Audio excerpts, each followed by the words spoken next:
One of Yeah. many. And talking Suon, about big things that are like apparently just not going to happen. Rand is not going to have like amorous relationships with anyone that we think he is. yeah, like seriously, I mean, because yeah, like Elaine is absolutely emphatically in love with Yeah, Avienda. she's not She even dreaming about dreams. Rand. Yeah, exactly. She even dreams about him. So like, there's no spark there. Um, Avienda herself has shown zero interest in Rand. Yeah. Min has barely seen Rand except for season 1 at the very end, and as far as that, like there was no spark there either. Let's get out No. of here. All she said was, "You So are the Dragon Reborn." Basically, just had passing words. No mention of we're gonna end up, being together. yeah, we're gonna end Min up knew that from day one.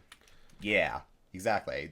I mean, ironically, and the thing that they stuck with at the very beginning, through all the way through season 3, is, I mean, the relationship between Rand and Egwene.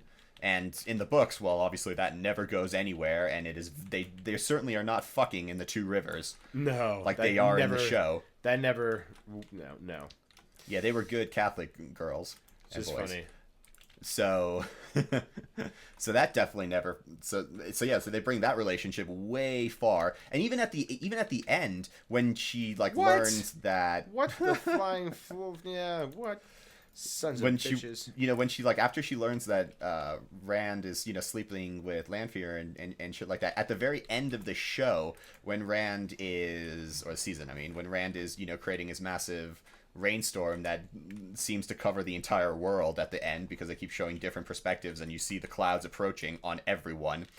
Even then, when he's channeling a buttload, she's like Rand, stop, because I don't know if she's like afraid he's going to like burn out or do something Yeah, I don't understand that either. insane. What was he doing? He was just making rain. Like it wasn't like he was trying to save a dying child or a dead child, bring a dead child back to life, doing something insane. He was just making it rain. Why would Rand stop? Once again, let's take away all the impact of some hero moments with some unnecessary braid tugging. Yeah.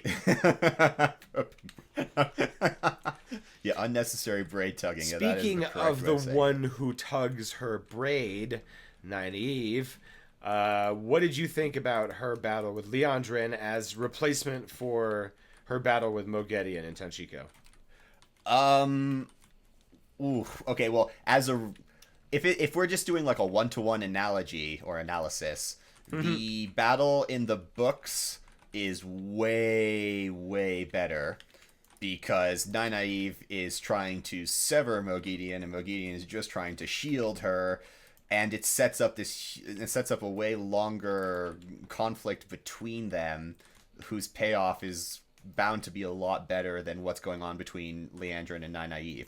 Now, in comparison, those two, they just sort of, like Liandrin is, mentors her at the beginning, then goes to the black, or is always in the black, I mean, tries to, like, send them off to the Shanshan, and then busts out of the tower, and then starts going full Killing many black. Aes Sedai in the process. Yeah, exactly, and then just goes full, like, Black Sister, and when they finally meet, Nynaeve, for some really stupid reason, is still trying to convince Let's get out of here. Or wait, let's see the songs. Liandrin that she can come back. She says like either Joy or Amiko said that like no woman could walk so long in the shadow that she couldn't come back to the light.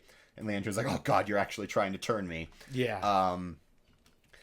Like that whole scene just like no one. It feels like all the main characters have this really flippant relationship with everyone sworn to the shadow where they'll be like, ooh, people sworn to the shadow are really bad, but they'll have this retarded idea that they can be redeemed and that you should go soft on them. It seems.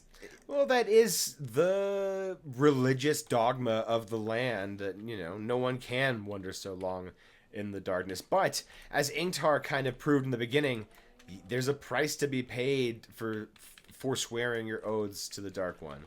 And yeah, in Ingtar's case, he sacrificed himself for the good of everybody else in the Horn of Valair and, the victory of the light, in a literal sense, actually.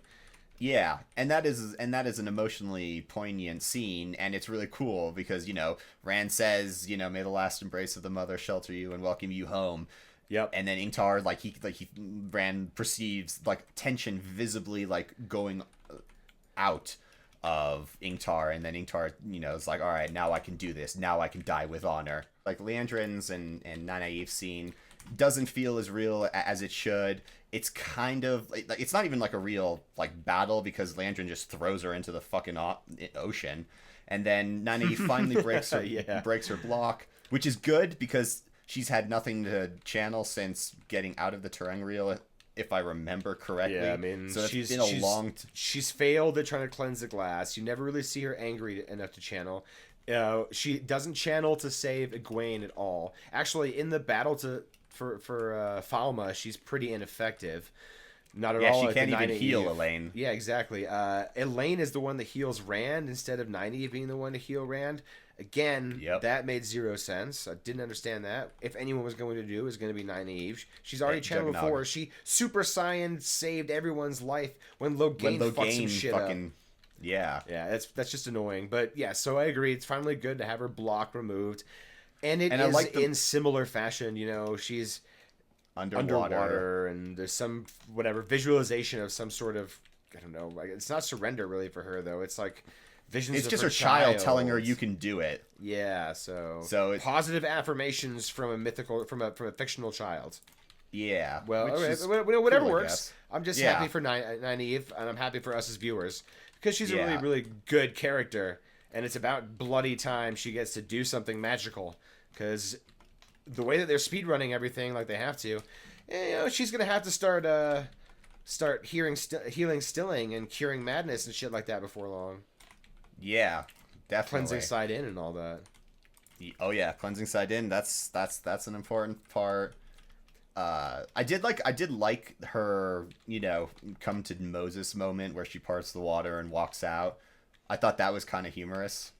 And it was appropriately like epic and climactic and cool. Yeah, oh, wow, it was more ballistics knife. Nice. Yeah, like that was good.